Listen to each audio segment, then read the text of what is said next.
ফুজিং পরোটা বাজি করিল এর বাবু বেলন ঠেলন ঝামেলা কাজের বুয়াও কত নাটক করে কাজের বুয়ারও সেইটা বানাইতে বহুত কষ্ট হয়ে যায় কাজের বুয়ারকেও কত ফাবার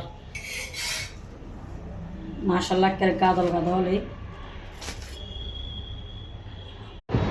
বাবুর পরোটা তো পানানি হয়ে গেছে এবার আর কাবলাতে দিও দিন জীবনের কাবলা ইয়েতে সারা হাতে শান্তি লাগতো না আয় এনে খাই আপনার গো বাড়িতে গেল আর কাপলা ইয়েতে দিয়েন বাবু নলে হাতে ভালো লাগতো না শান্তি লাগতো না সার কাপলা মানে ইয়ে আয় খাই আর যা দুপুরিয়া রান্না হয়েছে সাইয়া মাছ ভাজি তারপরে ইসা মাছ দিয়ে আলু ইজ্জা দিই কুম্বা শাক রানমু আর ইങ്ങനെ আবার কাসকি মাছের বড়া বানামু আসসালামু আলাইকুম আর আফুরা ভাইয়ারা খালারা মারা বনুতেরা বঞ্জিরা বন্ধুরা বান্ধবীরা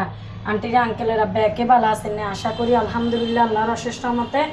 ব্যাকে ভালো আছেন আনাগো দোয়া কিন্তু আন্ডাও ভালো আছি তো কন্ডে তো না লাইভে আর ভিডিও কিন্তু দেখেন অবশ্যই লাইক কমেন্ট করে সাথে থাকবেন যদি ভালো লাগে আর কোনো কিছু যদি ভুল টুটি হইয়া থাকে অবশ্যই বলে দিবেন যে আফু আপনার এটা ভুল তাইলে অবশ্যই শুধরে নিবে চেষ্টা করবো কিনলে আমরা মানুষ আমরা ফেরেস্তানো এবং বাজি করবো হেকাতাল্লাহ মহম্মদ সাল্লাহ মাকে লইছি এখানে উলদের গুঁদিয়ে লাইছি কাঁচামরিচ দিয়ে রানবো কম্বার শাক আর এখানে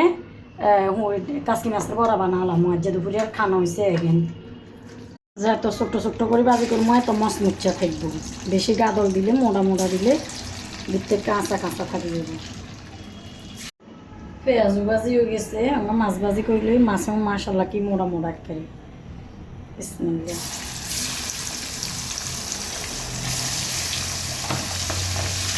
সিদ্ধ হয়ে গেছে অন শাক দিয়ে লাগিয়ে বিসমিল্লাহ রহমানির রহিম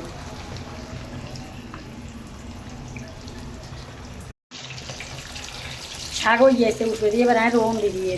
আর তেল মারতাম নয় রোন শেষিলাম ভাজি হয়ে গেছে মাছের বড়া ভাজি হয়ে গেছে শাক রান্ধা হয়ে গেছে